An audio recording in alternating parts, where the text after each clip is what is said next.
Day 2 of March Madness. He's Teddy Savransky. Give him a follow on Twitter at Teddy_covers. I'm Donnie Seymour, right side VP. A lot went on yesterday, Teddy, and a lot of these games came right down to the wire. Not just with games where the one team had to win, but the covers came into place as well. Ja Morant posted a triple-double in the roasting of Marquette, Teddy. No shame in my game. I thought Marquette would come to play in that game. Ja Morant and Murray State were fantastic. It wasn't for a little run in the first half where Marquette slightly took the lead. They were the better team all game long yesterday, Teddy. A fun day overall, though, no doubt about it. Yeah, I mean, you want to talk March Madness? Yesterday, legitimate madness. And of course, we didn't see the outright upsets all over the place. But we saw something pretty rare when you're talking about 7 different teams. 7 teams winning and not covering? Nova won and didn't cover. And that was point spread mayhem at the end. Purdue won, depending on where you bet them, 12.5, 13, 13.5, won or didn't cover. Florida State chokes it away late and then doesn't go for the layup, up 7, pulls away from the basket, runs out the clock. Seminoles backers, pulling their hair out in a game they probably were supposed to cover. Maryland rallies late, can't hit the free throw that matters. Win by only 2. LSU gives up 3 3-pointers to Yale in the final, 45 seconds of that game? That was the difference between LSU covering and not covering. The biggest choke job of all was Auburn. I mean, you talk about a team that tried everything they could to lose the game in the last 3 or 4 minutes. The Tigers did that. Of course, New Mexico State missed free throws, and lo and behold, Auburn survives in advance, winning by only 1. So no shortage of point spread insanity yesterday. We talk a lot about handicapping skills. We don't talk enough about betting skills, but the difference between every half point matters. And these lines are tight. Talk to anyone that bet Purdue yesterday. They'll tell you how much every half point matters.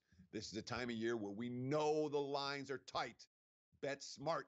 And for God's sakes, use Sportsbook Review. Get yourself more outs than you already have. You have 2 outs, get 3. You have 3 outs, get 4. You have 4 outs, get 12. The half points make a difference. Very much on display in opening round action yesterday. You know, it was crazy even watching those games as they went down because there's so many ways that they could have won. Like, even if you looked at the Florida State game, Teddy, where they come down the court, they could have dunked it. But there was still like 7 or 8 seconds to go where they peeled off to the corner, which a lot of the times you see these young kids just run over and slap the foul, say, we're going to play this all the way to the end. They walk it out. And if you have it either way, you have your heart in your chest because we've seen it in the past, Teddy, under 10 seconds to go where they run around, nobody wants to foul, and all of a sudden, a rogue player comes over with 3 seconds to go and creates the hack foul. The other interesting one, too, Teddy, is I had Belmont. And actually, technically had a bad line at +3. It would have been better to have the 3.5. But even at the end of the ball game, when Belmont is down 1, they have the basketball, they turn it over, 2.5 seconds to go. So, of course, you're praying for that miss. But the one thing that was interesting is when you always deal with a 3-point game in under 5 seconds, what would have happened, Teddy, if he made the last free throw for a 3 and you say, all right, I get a push?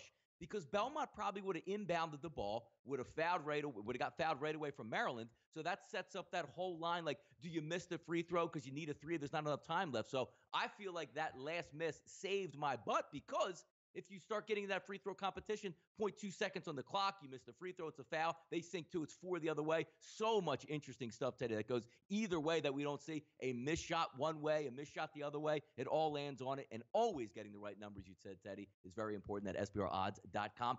Betting day 2 of the tournament. Now, here's the important thing. Teddy's the old sage veteran out there in Las Vegas. A lot of us see on TV and say, oh, my goodness. 10-6 yesterday. The Dogs covered yesterday. The interesting part about that is there's no correlation to today, Teddy, right? Just because Dogs covered yesterday doesn't mean there's going to be a run of Dogs today necessarily, right? Well, let's put it this way. The Dogs went 7-1 in the early games yesterday and went 3-5 in the late games. So, there's your 10-6 run. It was all the early games yesterday. And yeah, we saw 7 teams win but not cover. That's rare on any given day.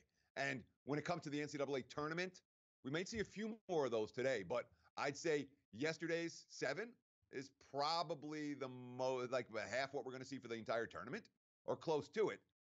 It is important to leave day 1 in the rearview mirror because that's yesterday. The conference stuff, on the other hand, is something you can pay attention to. A conference that's looking particularly good, a conference that's looking particularly bad. Those are the type of trains I don't necessarily tell people, jump off after day one if you're seeing something conference-wise. I'm not sure if you saw anything stand out to you yesterday, Donnie, but that's one thing that I would take over from day one to day two. That's about it, however. Yeah, Big East train going a little bit off the rack. We'll see if Villanova can hold the torch. But that again was another close one with St. Mary's, which we predicted would be a lower scoring game, a slow dance, as we like to say. And St. Mary's comes back and gets that late cover in that game.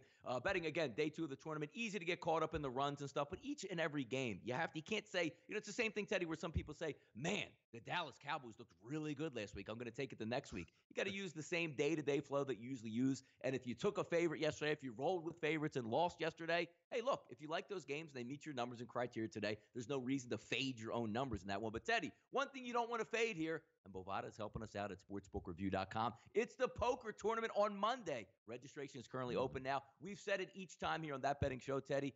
The grand prize, 2 tickets to the Final Four, 2 round-trip flights, 4 nights in a hotel, spending money, and also, even if you don't come in first place, there's a $1,000 prize pool given away, Teddy. If it's free, it's me. Sportsbookreview.com has you covered, right? Yeah, and it's not 1 ticket. It's 2 tickets, You can bring a friend. You can bring your wife. You can bring your enemy, hotel room, not 1 night or 2 nights, 4 nights in the hotel. It's a really good tournament. It's a really good setup, and it's absolutely free. Visit sportsbookreview.com for all the details. Next week, Teddy, we will be going over baseball games and watch what you bet. It's coming up quickly here, and I know, take it out. It was in Tokyo. There was 2 games that nobody saw, so we'll act like it didn't happen. But coming up quickly for us, MLB First Look today on That Betting Show, the Pittsburgh Pirates, Teddy, 2018, 82-79, currently sitting at a 66-1 ticket to win the 2019 World Series. The Pirates win total set just under 80 at 78.5.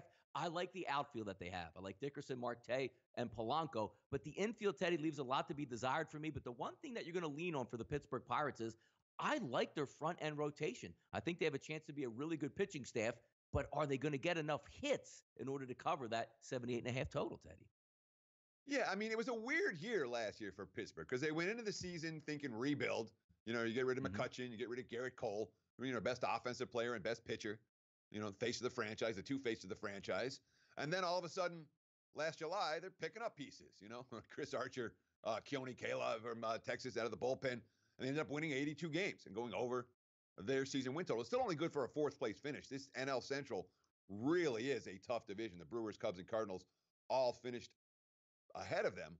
But there's a lot to like about Pittsburgh this year. And again, not a team that's going to be overpriced on a game-in, game-out basis. But perhaps Tyon might be the one guy who, at the top of the rotation, is going to get a lot of betting market attention. Obviously Archer with a guy who has that level of it factor, but he didn't show it a whole lot last year. Pittsburgh's attendance way down last year, down almost 500,000 from where they were just in 2017. There's a bit of pressure on this team, and I think there is a little bit of upside on this team. You talk about some questions on the infield. I don't know they're going to score runs in bunches, but I do think the pitching staff is likely to be pretty good. I like the bullpen for Pittsburgh, and they look like a team in the 500 range, a team that's going to finish in the 500 range that doesn't have a lot of frontline starters, are going to attract big prices to lay with. Those teams tend to be relatively profitable. I got a modest buy sign on Pittsburgh going into the 2019 campaign.